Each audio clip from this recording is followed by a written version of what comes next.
बिस्मिल्लाहिर्रहमानिर्रहीम। अस्सलाम वालेकुम नादरीन, आप यूट्यूब चैनल देख रहे हैं। मैं इमरान खान हूँ। हमारे बड़े प्यारे दोस्त सहाफ़ी ज़हीम लगारी साहब का 3 दिन का रिमांड दे दिया है और ये रिमांड जो है वो पुलिस को अदालत ने दिया और वजह ये बनाएगी कि जनाब इन्होंने दहशतगर्दी की है।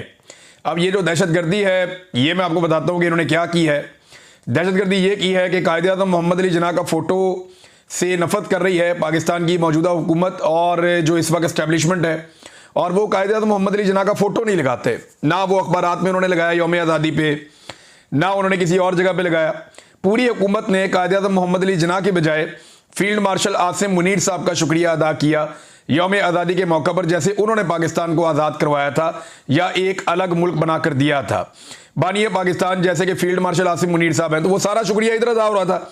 तो पाकिस्तानियों ने और ख़ासतौर पर पाकिस्तान तहरीक इंसाफ ने इस पर कॉल भी दी थी कि कायदे आज़म मोहम्मद अली जिन्ना की तस्वीर लेकर लोग निकलेंगे और अपने अपने सोशल मीडिया पे भी लगाएंगे। अब ये ज़हीम लगारी साहब का कसूर ये है कि ये उसकी कवरेज के लिए निकले और उसकी कवरेज करने के लिए बाहर आए, और जो लोग कायदे आज़म मोहम्मद अली जिन्ना की फ़ोटोज़ लेकर आए थे उनको सोशल मीडिया के ऊपर दिखाया, अपने प्लेटफॉर्म के ऊपर दिखाया, तो इन्हें वहाँ से गिरफ्तार कर लिया गया और इनके ऊपर डाल दिया गया दहशतगर्दी का मुकदमा। आज के दौर में अगर कायदे आज़म मोहम्मद अली जिन्ना होते ना तो मौजूदा एस्टेब्लिशमेंट उन पे भी दहशतगर्दी का मुकदमा डाल देती। वैसे ये ऐसा पहली दफ़ा नहीं कर रहे ये लोग। फातिमा जिन्ना साहिबा के साथ यही किया था। फातिमा जिन्ना को भी इंतशारी करार दिया गया। फातिमा जिन्ना साहिबा के भी घर के जो है वो कनेक्शन काट दिए गए। फातिमा जिन्ना साहिबा का जो है वो ज़िंदगी उनकी अजीरन कर दी गई। उनके साथ जो जो लोग खड़े हुए उनके साथ जुल्म किया गया। कायदे आज़म मोहम्मद अली जिन्ना के साथ क्या किया गया, उनकी एम्बुलेंस के साथ क्या हुआ और उन्हें कहाँ पहुँचाया गया और ज़िंदगी के आखिरी दिन उनके कैसे गुजरे, ये भी पाकिस्तान की एस्टेब्लिशमेंट के रिकॉर्ड का हिस्सा है। तो कायदे आज़म से ना ये सिर्फ सौदा बेचते हैं कायदे आज़म का, और कायदे आज़म को सिर्फ इनको कायदे आज़म से उतना ही प्यार है जितनी कायदे आज़म की फ़ोटो नोट के ऊपर लगी हुई है। उसके अलावा इनका बस चले तो ये अपनी फ़ोटो लगा दें नोट के ऊपर। कायदे आज़म की तस्वीर से इतनी नफरत कि जिन लोगों ने तस्वीर उठाई उन पर दहशतगर्दी के मुकदमे दर्ज कर दिए गए, और जज साहब ने भी बगैर कुछ देखे उनका 3-3 दिन का रिमांड दे दिया है। इंतहाई अफसोसनाक और तकलीफ दे बात है। ज़हीम लगारी साहब ने वहाँ खड़े होकर कहा कि मैं तो इनसे नहीं टूटूंगा। उन्होंने कहा ठीक है, मैं जो ये करना चाहते हैं कर ले, मैं इनके सामने नहीं झुकूंगा, और मुझे जो सज़ा दी जा रही है वो हम सबको ही पता है। ज़हीम लगारी को सज़ा कभी भी उसकी जर्नलिज्म पे नहीं दी जाती। सज़ा दी जाती है कि ये मरीम नवाज़ को एक्सपोज क्यों करता है। वो जहाँ पे मरीम नवाज़ की कोई करप्शन, कोई चीज़, कोई गलत, वो कोई चीज़ देखते हैं वो निशानदेही करते हैं और इस वजह से उसके खिलाफ कार्रवाई की जाती है। बहुत सारे सहाफ़ियों को और भी इसीलिए निशाना बनाया जाता है। और आजकल जो उन्होंने एक सिलसिला पकड़ा हुआ है जलसों में जाकर ये बताने का कि जनाब इस जलसे के अंदर जो लोग आए हुए हैं उनका PMLN से कितना ताल्लुक है, तो उससे देखें ना PMLN का वो जलसा कर ही नहीं पा रहे। नवाज शरीफ जलसा नहीं कर पा रहा, जो नून लीग का सबसे बड़ा लीडर है जिसके नाम के ऊपर ये जमात है मुस्लिम लीग नवाज शरीफ जलसा नहीं कर पा रहा, तो कोई और क्या करेगा। अब उनके जो नवाज शरीफ साहब के जूनियर्स हैं वो कोशिश करते हैं कहीं पे छोटा मोटा कोई प्रोग्राम करने की, ये कैमरे लेकर पहुंच जाते हैं, वहां जाके लोगों से पूछते हैं जी आपका इनसे क्या ताल्लुक है, वो कहते हैं मैंने जानते ही नहीं। आप यहाँ क्यों आए हैं जी, हम तो रोटी खाने आए हैं। नहीं तो आप किसके साथ हैं जी, हम इमरान खान के साथ हैं। अब जब उनके जलसों के अंदर से इस तरह के इंटरव्यू ज़हीम लगारी साहब करेंगे या वो आगा शेख सरवर साहब करेंगे तो फिर इनके खिलाफ निज़ाम इसी तरह पागल होकर पड़ जाएगा। अब क्योंकि इस वक्त जो मौजूदा हुकूमत है उसको एस्टेब्लिशमेंट का पूरा आशीर्वाद है, बल्कि ये एस्टेब्लिशमेंट नहीं बनाई है और उन्हीं की हुकूमत है, लिहाजा एस्टेब्लिशमेंट नहीं चाहती कि उनके बंदों के लिए परेशानी पैदा हो, तो एस्टेब्लिशमेंट भी फ्री हैंड लेके इनके पीछे पड़ी हुई है। अब ये जनाब पाकिस्तान में सूरत हाल है और इसकी सज़ा ये लोग काट रहे हैं।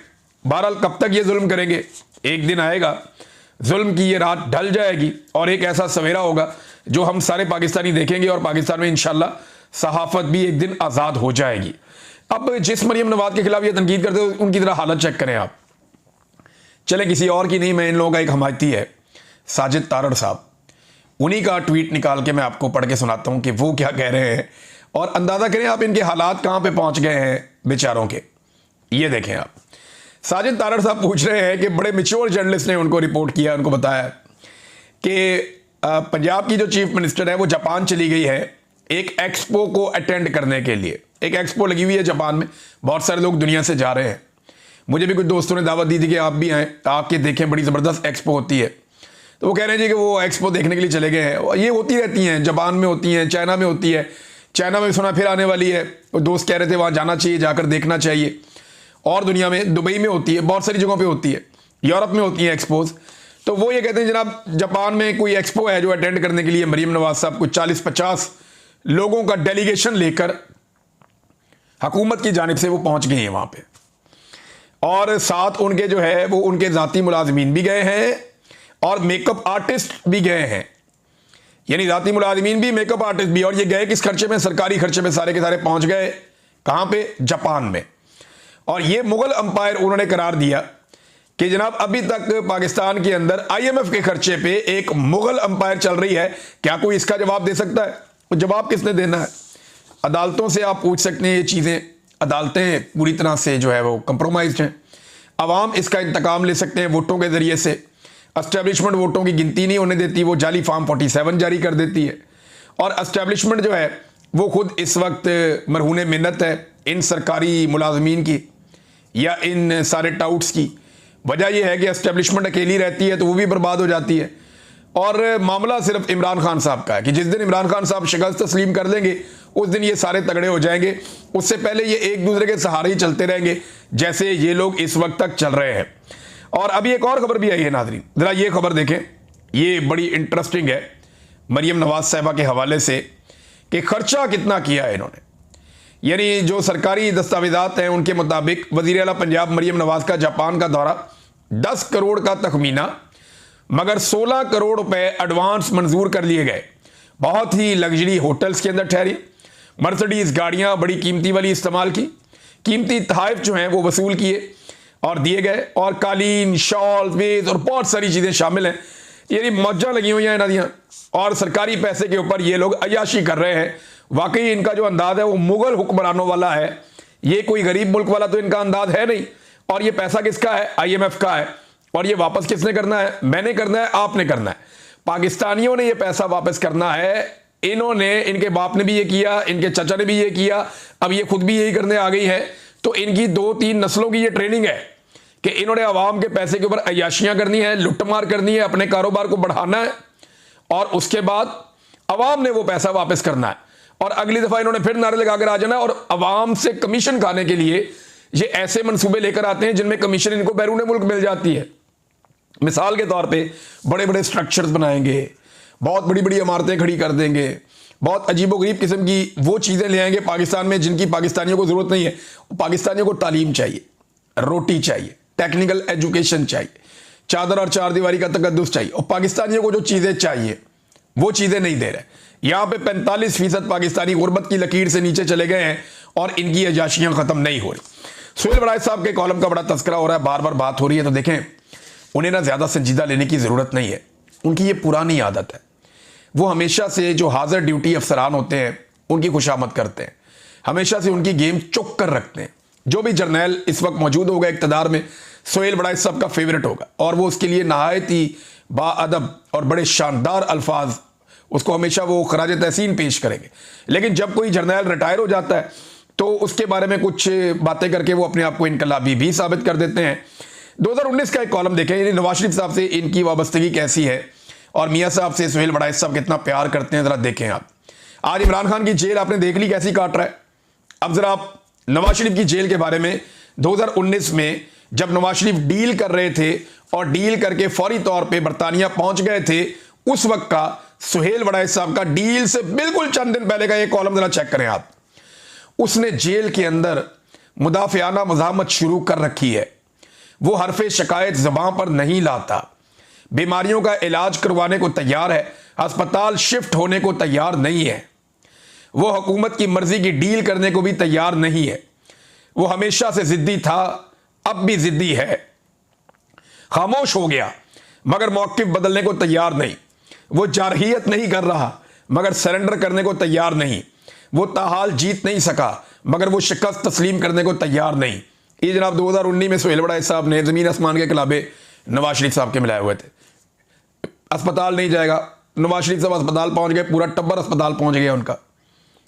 बाहर ख्वाजा आसिफ कहते हैं 100 बंदा नहीं आता नवाज शरीफ को देखने के लिए। तो ये नवाज शरीफ साहब की लाहौर में हालत थी। फिर वो कहते हैं अस्पताल शिफ्ट होने को तैयार नहीं, वो अस्पताल शिफ्ट भी हो गया। वो डील करने को तैयार नहीं है, वो डील करके भी निकल गया। वो हमेशा से जिद्दी था, अब भी जिद्दी है। कौन सी जिद है? जूते पॉलिश करना शुरू कर दिया उसके बाद। खामोश हो गया मगर मौक़िफ़ बदलने को तैयार नहीं। और भाई वो खामोश इसलिए हुआ और उसकी बेटी, क्योंकि उनकी डील हो रही थी एस्टेब्लिशमेंट के साथ। उन्हें कहा गया था कि ट्विटर पे या कोई स्टेटमेंट तुमने देना नहीं है, तो उन्होंने बयान देना बंद कर दिए थे। सरेंडर करने को तैयार नहीं है और सारा कुछ सरेंडर करके 50 रुपए का स्टाम्प पेपर लिख के दिया अदालत में, फिर पाकिस्तान से निकलकर बाहर गया प्लेटलेस गिरा कर। वो ताहाल जीत नहीं सका मगर शिकस्त तस्लीम करने को तैयार नहीं है। हद हो गया। इमरान खान के बारे में लिखते हैं कि खान साहब आप माफी क्यों नहीं मांगते? खान साहब अल्लाह का वास्ता आप माफी मांग लें। खान साहब अल्लाह का वास्ता, रब का वास्ता, पता नहीं कौन कौन से वास्ते खान साहब को डाल देते हैं, पाकिस्तान का वास्ता डाल देते हैं कि खान साहब आप माफी मांग लें। ये सुहेल बड़ाइच का कॉलम आता है। नवाज शरीफ के दौर में कॉलम आता है वो ताहाल जीत नहीं सका मगर वो शिकस्त तस्लीम करने को तैयार नहीं। यानी ये सुहेल बड़ाइच साहब की टोटल जो सहाफत है वो आपको यहां पे इन चंद जुमलों में पता चल जानी चाहिए। इन्होंने तो इलेक्शन से एक दिन पहले कह दिया था कि जनाब नून लीग की हुकूमत बन रही है, बहुत बड़ी वाज़ेह अक्सरियत आ रही है, पीपल्स पार्टी की अपोजिशन बन रही है और तीसरे नंबर की जो जमात होगी पाकिस्तान में वो पीटीआई होगी। ये एक दिन पहले का इस महातज्जियाकार का तज्जिया है सुहेल बड़ाइच का, इलेक्शन से एक दिन पहले का। सुहेल बड़ाइच का इलेक्शन से एक दिन पहले का जो महातज्जिया था वो ये था कि पहले नंबर की जमात नून लीग, सादा अक्सरियत, वो हुकूमत बना लेंगे।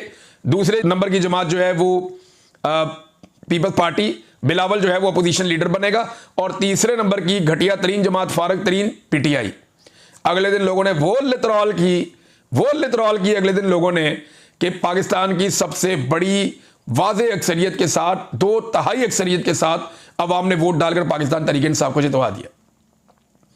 फिर इनके मालिकों ने इतनी धांधली की कि टका के धांधली करने के बावजूद पाकिस्तान तहरीक इंसाफ को फिर भी ये 90 सीटों से नीचे नहीं ला सके और फिर भी पाकिस्तान तहरीक इंसाफ कौमी असेंबली में सबसे बड़ी जमात बनकर गई। ये तो इनका टोटल तज्जिया या औकात है। और ये इतनी इधर उधर ऐवानों के अंदर बैठ के वज़ीर आज़म के साथ फोटो ले लिया, इसके जहाज़ में फिर लिया, उसके हेलीकॉप्टर में बैठ गए, उसके पास नाश्ता कर लिया, उसके पास खाना खा लिया, रात का खाना वहाँ पे तय वहाँ पे खा लिया, फलाने ने मुफ्त टिकट दे दिया, फलां जगह पे ट्रैवल कर लिया। ये इतनी सहाफत है बस। ना इन्हें अवाम का पता है, ना इनका अवाम की पल्स के ऊपर हाथ है, इनको किसी बात का आइडिया नहीं है। इन्होंने मौजें पता क्यों की हैं? इसलिए कि जब इन्होंने जर्नलिज्म शुरू किया ना तब बहुत सारे लोग सहाफत में आए ही नहीं थे, लोगों को आइडिया ही नहीं था उस वक्त। और जब नौजवान सहाफत में आए वो लोग जिन्होंने सच्चाई का सामना किया और सच्चाई को बयान करना शुरू किया, तो इन जैसे लोग जो है बहुत बुरी तरह एक्सपोज हो गए। नाज़रीन, एक स्टेटमेंट आया डॉक्टर उस्मान जो जबरी तौर पे लापता हो गया था अगस्त के दूसरे हफ्ते में। अब अगस्त के तीसरे हफ्ते में उसका स्टेटमेंट आया, एक एतराफ़ी बयान है जिसमें वो ये कह रहा है कि उसने आला तालीम याफ्ता होने के बावजूद दहशतगर्दों की सहूलतकारी की है और ये रास्ता चुना है। फिर उसने 2-3 वाक़यात भी बताए। फिर कायद-ए-आज़म यूनिवर्सिटी में, पेशावर यूनिवर्सिटी में वो पढ़ा है, 18वें ग्रेड का लेक्चरर है। लेकिन चंद सवालात यहाँ पैदा होते हैं। एक तो ये है कि अगर ये बंदा दहशतगर्दों की सहूलतकारी कर रहा है तो भाई कानून के मुताबिक गिरफ्तार करो ना, अदालत के अंदर पेश करो ना, अदालत के अंदर जाकर ये बंदा स्टेटमेंट दे। ये क्या तरीका है कि अदालत के अंदर वो बंदा पेश हुआ नहीं, मीडिया को पहले एक वीडियो जारी कर दी और वज़ीर आला ने उसके ऊपर एक प्रेस कॉन्फ्रेंस भी कर दी। मामला यह है कि किसी भी शख्स को आप जबरी तौर पे लापता करें तो उससे जो मर्जी स्क्रिप्ट आप पढ़वा लें। अब अगर आप वो वीडियो देखें तो उसके अंदर एडिटिंग भी है। अगर इस आदमी ने वाकई ये सारा कुछ इस तरह हुआ है तो मीडिया को बुला के सामने बैठाते कि जनाब आए और बैठे। इन्होंने एहसान का एक इंटरव्यू करवाया था ना सलीम साफ़ी से, तो मैंने ISPR से कहा जी मेरा भी एक इंटरव्यू करवाएं, तो उसके बाद उन्होंने फ़ोन सुनना बंद कर दिया उस बंदे ने जो इंटरव्यू करवा रहा था। उन्हें नहीं इमरान भी हम करवाते हैं आपका, लेकिन फिर उसके बाद पता चला एक दिन कि एहसान साहब चले गए हैं, कहीं चले ही गए हैं। तो ये जनाब फिक्स मैच ऐसा लगता है करते हैं। जबरी तौर पे लापता करना किसी सूरत भी कोई ऑप्शन हो ही नहीं सकता। जबरी गुमशुदगी, एक आदमी को जबरी तौर पे लापता कर दिया। मिसाल के तौर पे थोड़ा सा पहले हमने वीडियोस देखी जहां पे पाक फौज के कुछ ऑफिसर पकड़े गए थे, तो वो वही कुछ बोल रहे थे ना जो उनको वहां पे दहशतगर्द कह रहे थे। वो तो दहशतगर्दों के खिलाफ कोई बात नहीं कर रहे थे, बल्कि वो बातें कर रहे थे जो दहशतगर्द सुनना चाहते थे या कहलवाना चाहते थे। तो अगर कोई आदमी किसी जबरी तौर पे लापता हो जाए या इलीगल डिटेंशन में हो, किसी के पास जबरी तौर पे उसे गुमशुदा किया गया हो, तो उसका जो स्टेटमेंट आए उसकी वो कानूनी हैसियत नहीं होती। कानूनी हैसियत उस चीज़ की होती है जो कानून के मुताबिक चीज़ें होंगी। भी इसको हमने गिरफ्तार किया था, ये कानूनी तौर पे इसकी गिरफ्तारी है। उसके बाद हमने फलां हकायक चेक किए थे, इससे फलां चीज़ हमने बरामद कर ली है। मजीद काम हमने ये करना है, हम इसको अदालत में पेश कर रहे हैं, इस बंदे का अदालत में स्टेटमेंट ले लिया जाए। ये तो है कानूनी तरीका। अब गैर कानूनी तरीके से आप करेंगे तो आप जितना मर्जी अच्छा काम भी करेंगे उसके अंदर भी महंगने डल जाएगी, और डलनी भी चाहिए, क्योंकि जो काम कानूनी जवाब नहीं रखता उसको आप कोई भी अहमियत नहीं दे सकते। नाज़रीन, इमरान खान साहब का केस जो है वो कल सुबह 9 बजे लगेगा और सुप्रीम कोर्ट ऑफ पाकिस्तान में लगेगा। 9 मई के हवाले से उनका केस लगेगा। पाकिस्तान तहरीक इंसाफ के जो वकला हैं उनका एक बड़ा इम्तिहान है कि वो इमरान खान साहब के केस को कैसे अदालत के सामने रखते हैं। यहाँ पे झूठे गवाह हैं, यहाँ पे एक मेज़ के नीचे छुपा हुआ है, कोई सोफे के नीचे, कोई पर्दे के पीछे, ये किस तरह के गवाह है ये सारा मामला। बल्कि मैं ये बार बार कहता हूँ कि वो टेबल उठाएं, सुप्रीम कोर्ट ऑफ पाकिस्तान लेकर जाएं और याह्या अफरीदी के सामने रख दें कि जनाब बताएं, ये गवाह को बुला के उसे कहें टेबल के नीचे छुप के दिखाए, इस टेबल के नीचे गवाह को घुसा के दिखाएं, आप हमें पूछें याह्या अफरीदी साहब से। तो याह्या अफरीदी साहब सुन रहे हैं, जस्टिस मोहम्मद शफी सदीकी साहब सुन रहे हैं, जस्टिस मियां गुल हसन औरंगजेब साहब सुन रहे हैं, और ये 9 मई के मुकदमात का केस है इमरान खान साहब का, सुबह लगा हुआ है अदालत में। अब तक तो बहुत नाइंसाफ़ी हुई है, देखते हैं सुप्रीम कोर्ट ऑफ पाकिस्तान इस नाइंसाफ़ी को कैसे जारी रख सकती है। 9 मई का जो एक जालिमाना फैसला है वो मैं आपके सामने रखता हूं, ये ज़रा नाज़रीन फैसला चेक करें आप। 9 मई का मुकदमा 103/2023 का तहरीरी फैसला जो जारी हुआ, उसमें एजाज चौधरी साहब ने 7 गवाह पेश किए हैं, 7 गवाह पेश किए, मगर अदालत ने यह कहकर गवाहियां रद्द कर दी कि गवाह पाकिस्तान तहरीक इंसाफ के हैं। भाई पाकिस्तान तहरीक इंसाफ के हैं तो क्या वो पाकिस्तानी नहीं है? क्या पाकिस्तान तहरीक इंसाफ के हैं तो वो मुसलमान नहीं है? क्या वो पाकिस्तान तहरीक इंसाफ के हैं तो वो, इसके साथ ये शर्त हो गया जो भी पाकिस्तान तहरीक इंसाफ में होगा उसकी गवाही कबूल नहीं की जाएगी? भाई ये क्या क्राइटेरिया है कि वो तहरीक इंसाफ के हैं? और रद्द कर दी गवाहियां, और उसके बाद कहा जी जबकि सरकारी एहलकारों की गवाही तस्लीम कर ली गई। भाई वो भी तो सरकार के हैं ना, सरकार मुद्दई है, तो सरकार की गवाही भी आप ना माने कि जनाब ये आपके ताल्लुक वाले हैं, ये तनख्वाह ले रहे हैं आपसे, लिहाजा इनकी गवाही हम नहीं मानते। आयशा भुट्टा और इमरान खान के गार्ड हाफिज अरशद को सिर्फ नारे लगाने पर 10-10 साल की सजा दी है इन अदालतों ने। ये अदालतें अपने पांव पे खुद कुल्हाड़ा मार रही, अदलिया की तकरीम खत्म हो रही है, और जजों को तो परवाह ही नहीं है इस बात की, ज्यादातर कंप्रोमाइज होकर लगे। जो सुप्रीम कोर्ट ऑफ पाकिस्तान का चीफ जस्टिस है वो कभी सवाल ही पैदा नहीं होता था चीफ जस्टिस बन जाता अगर 26वीं आईनी तरमीम ना होती। तो 26वीं आईनी तरमीम के नतीजे में वो चीफ जस्टिस बना है, उसके बाद मौजा ही मौजा। अब जितने जज ज्यादातर बिठाए गए हैं वो सारे के सारे इस सिस्टम के बेनिफिशियरी हैं और वो सिस्टम को वापस डिलीवर भी कर रहे हैं। नाज़रीन, एक वीडियो में देख रहा था, पाकिस्तान तहरीक इंसाफ के एक कारकुन हैं, उनका नाम है असलम बशीर। उनके घर से 14 अगस्त की एक वीडियो आई है और उसके बाद एक छोटी सी बच्ची है उनकी, पुलिस ने छापा मारा, सारी चीज़ें तोड़ दी, तबाही फेर दी घर के अंदर। वो छोटी सी बच्ची की मैंने बातें सुनी है, मैं हिल कर रह गया हूं। आप यकीन करें कि उस बच्ची ने जितने हौसले के साथ, यानी बड़े बड़े सियासतदानों में इतना हौसला नहीं होता, बड़े बड़े लोगों की चीखें निकल जाती हैं, जो घर के मनाजिर मैंने देखे, उसके बाद उस बच्ची की बात सुनी और जो अज़म और हौसला मैंने उस बच्ची का देखा, ये पाकिस्तान की एस्टेब्लिशमेंट को समझ ही नहीं आ रही कि उनके साथ क्या हो रहा है। उन्हें पहली मरतबा मैंने कहा था कि आपको टक्कर के लोग मिले हैं, और मुझे भी अंदाजा नहीं था कि ये इस कदर सख्त जान लोग हैं। उस बच्ची की बातें सुनने के बाद अगर एस्टेब्लिशमेंट को आप ये बातें सुनाए ना तो उन्हें खौफ आना चाहिए कि पाकिस्तान कहां पहुंच गया है और पाकिस्तानी उनके बारे में क्या सोचते हैं। बड़े बड़े लोगों को मैंने देखा, लेकिन इतना हौसला नहीं था जितना इस बच्ची ने बात करते हुए सबूत दिया, हिम्मत का, जवामर्दी का, और वो डटकर खड़ी अपने मौकिफ के ऊपर। और उसका पूरा घर तोड़ा हुआ है, उसकी वालदा को धमकियां लगाई, खवातीन के साथ वहां बदतमीजी की पुलिस ने और बच्चों के साथ बदतमीजी की, लेकिन इसके बावजूद बच्चों का हौसला आप देखें कि वो कैसे खड़े। और पाकिस्तान पे जो नमूने मुसल्लत किए गए हैं उनके हवाले से एक बड़ी इंटरेस्टिंग चीज़ आई। गिलानी का बेटा हैदर गिलानी, अली हैदर गिलानी, उसका नाज़रीन ज़रा आप स्टेटमेंट चेक करें। ये स्टेटमेंट आप सुनेंगे तो आप हैरान हो जाएंगे। ये अली हैदर गिलानी है, यूसुफ रज़ा गिलानी का बेटा। वो ये कहता है कायदे आज़म से किसी ने पूछा कि आप मुल्तान नहीं जाते, आप लंदन भी जाते हैं, कराची भी जाते हैं, मुल्तान नहीं जाते। तो वो कहता है जी कि कायदे आज़म ने कहा कि मुल्तान में मेरी सूरत में गिलानी मौजूद है। यार कायदे आज़म ने तो बख्श दो भाई, यानी आप अंदाज़ा करें कि ये हर चीज़ अपने खाते में डाल लेते हैं।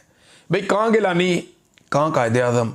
कायदे आज़म एक उसूलों का मीनार, गिलानी कभी इसको पैसे दे, कभी उसको पैसे दे, कभी उससे पैसे ले। एक बच्चा इनका फिडरेन के केस में था, वालिद जो है वो एक हार लेके चले गए थे। और इसके अलावा आप ये भी देखें ना कि एक बेटा जो है वो अरकान असेंबली को, उसकी वीडियो मौजूद है, वो पैसा बांट रहा है और उनसे वोट खरीद रहा है। कि हमारा बाप जो है वो सेनेटर बन जाए। तो ये कहाँ गिलानी, कहाँ कायदे आज़म, खुदा का नाम लें। अब तारीख को मसक करते करते अब तारीखी शख्सियात के ऊपर भी इन्होंने अटैक कर दिया है। और हालात पाकिस्तान में नाज़रीन ये है कि इस वक्त मुल्क की तारीख में पहली मरतबा 50% कपास की फैक्ट्रियां गैर फाल या बंद हो चुकी हैं। वजह यह है कि रुई फरोख्त नहीं हो रही, और इसकी एक सबसे बड़ी वजह क्लाइमेट चेंज है, क्योंकि बारिशें बड़ी बेवक्त हो रही हैं, बहुत अजीब तरीके से हो रही हैं। उसकी वजह से आपकी रुई की फसल बहुत मुतासिर हुई है। पहले ही पाकिस्तान में कपास की बहुत शॉर्टेज है, लगातार इसकी पैदावार कम हो रही है, और क्लाइमेट चेंज की वजह से एक और बड़ा नुकसान हुआ है, जबकि गवर्नमेंट के पास इन चीज़ों से निपटने का किसी किस्म का कोई सलूशन नहीं है। पंजाब हुकूमत की हालत यह है कि मरियम नवाज साहबा योकोहामा हॉल, ये एक है योकोहामा टाउन हॉल, वहां पे गए दौरा करने के लिए कि देखें वहां पे जिद्दत जो है उसको हम पाकिस्तान में लेकर आए। और भाई जापान दुनिया से 50 साल आगे चल रहा है, वो यूरोप से आगे चल रहा है, अब जापान ही पहुंच गए सीधा कि आपने पाकिस्तान को जापान बनाना है। वहां पे उनकी तरफ से 3 बंदे थे और इनकी तरफ से दर्जनों बंदे थे। मरियम नवाज के वफद में दर्जनों लोग थे, और वहां जो योकोहामा हॉल है उनकी जानिब से सिर्फ 3 लोग थे। अब यहां से आपको पता चलना चाहिए कि कौमें बनती कैसे हैं। उन्हें आइडिया है कि भाई जितना काम है उतने लोग जाएं। ये यहां से खर्चे करके जनाब भर के पूरी बारात लेकर पहुंचे हुए हैं जापान में सैर सपाटे के ऊपर। हैरत होती है वैसे मुझे। नाज़रीन, बाकी खबरें आपके साथ अगले वीलॉग में शेयर करता हूं। अब तक के लिए इतनी, अपना ख्याल रखिएगा, अपने चैनल का भी। अल्लाह हाफ़िज़।